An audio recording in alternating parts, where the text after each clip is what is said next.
মাসের পর মাস পর্যাপ্ত খাবার ও সুপেয় পানির অভাবে জীর্ণ ও কঙ্কালসার হয়ে পড়েছেন অনেক ইউক্রেনীয় সেনা। সম্প্রতি এরকমই একদল সেনার ছবি সামাজিক যোগাযোগ মাধ্যমে ভাইরাল হয়ে ছড়িয়ে পড়েছে। এ নিয়ে তীব্র ক্ষোভ দেখা দিয়েছে ইউক্রেন জুড়ে।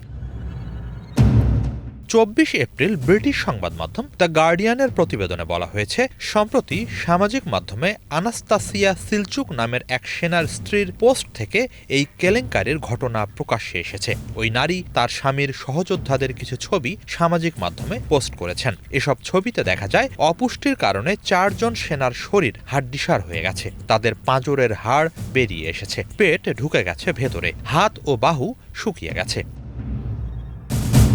ওই সেনাদের স্বজনরা জানান, উত্তর পূর্ব ইউক্রেনের কুপিয়ান্স্ক শহরের কাছে ওস্কিল নদী সংলগ্ন একটি গুরুত্বপূর্ণ অঞ্চল রক্ষায় টানা ৮ মাস ধরে লড়াই চালিয়ে যাচ্ছেন এই সেনারা।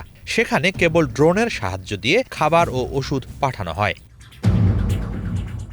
সিলচুক লেখেন, যুদ্ধক্ষেত্রে যাওয়ার সময় এই সেনাদের এক একজনের ওজন ছিল ৮০ থেকে ৯০ কেজির ওপরে, কিন্তু এখন তাদের ওজন ৫০ কেজিতে নেমে এসেছে। তিনি বলেন, এমন ঘটনা অনেক সময়ই ঘটেছে যে একবার খাবার পৌঁছে দেওয়ার পর টানা ১০ দিন আর কোনো খাবার সেখানে যায়নি।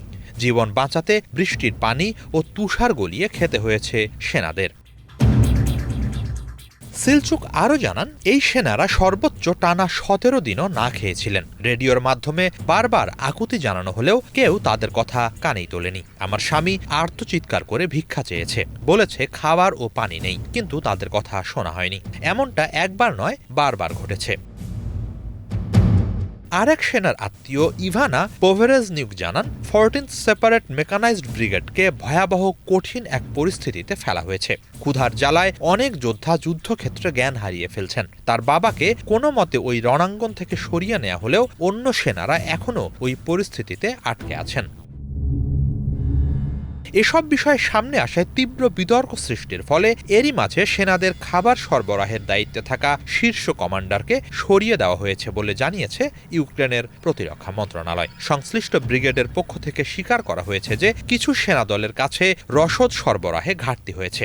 রুশ সেনাদের সম্মুখ সারির খুব কাছাকাছি হওয়ায় সেসব জায়গায় কেবল আকাশপথেই খাবার সরবরাহ করা সম্ভব, কিন্তু শত্রু বাহিনীর ড্রোন ব্যবহার করে প্রতিনিয়ত খাদ্য, জ্বালানি ও গোলাবারুদ সরবরাহে বাধা দেওয়ায় এই লজিস্টিক সংকট তৈরি হয়। এদিকে এরই মাঝে সিলচুক জানিয়েছেন, বিষয়টি জনসমক্ষে আসার পর পরিস্থিতির উন্নতি হচ্ছে। তিনি বলেন, নতুন কমান্ডার নিয়োগ দেয়া হয়েছে। তিনি আমাকে ফোন করে জানিয়েছেন সমস্যার সমাধান হচ্ছে। আমার স্বামী জানিয়েছে, গত ৮ মাসে সে যতটা না খেয়েছিল এর মাঝে তার চেয়ে বেশি খাবার পেয়েছে। তবে দীর্ঘদিন অভুক্ত থাকায় তাদের পাকস্থলী সংকুচিত হয়ে গেছে। তারা জানে না পরের দিনের খাবার পাবে কিনা। এই সেনাদের সুচিকিৎসা ও তাদের অন্যত্র সরিয়ে নেওয়া প্রয়োজন। ইউক্রেনের সামরিক কমান্ড পুরো ঘটনার বিস্তৃত তদন্ত শুরু করেছে। সেনাদের কাছে খাবারের নতুন চালান পৌঁছে দেয়া হচ্ছে এবং অনুকূল পরিস্থিতি তৈরি হওয়া মাত্রই ওই এলাকায় আটকে পড়া সেনাদের সরিয়ে নেওয়া হবে বলে প্রতিশ্রুতি দিয়েছে তারা। হিজল জোবায়ের, বাংলা ভিশন।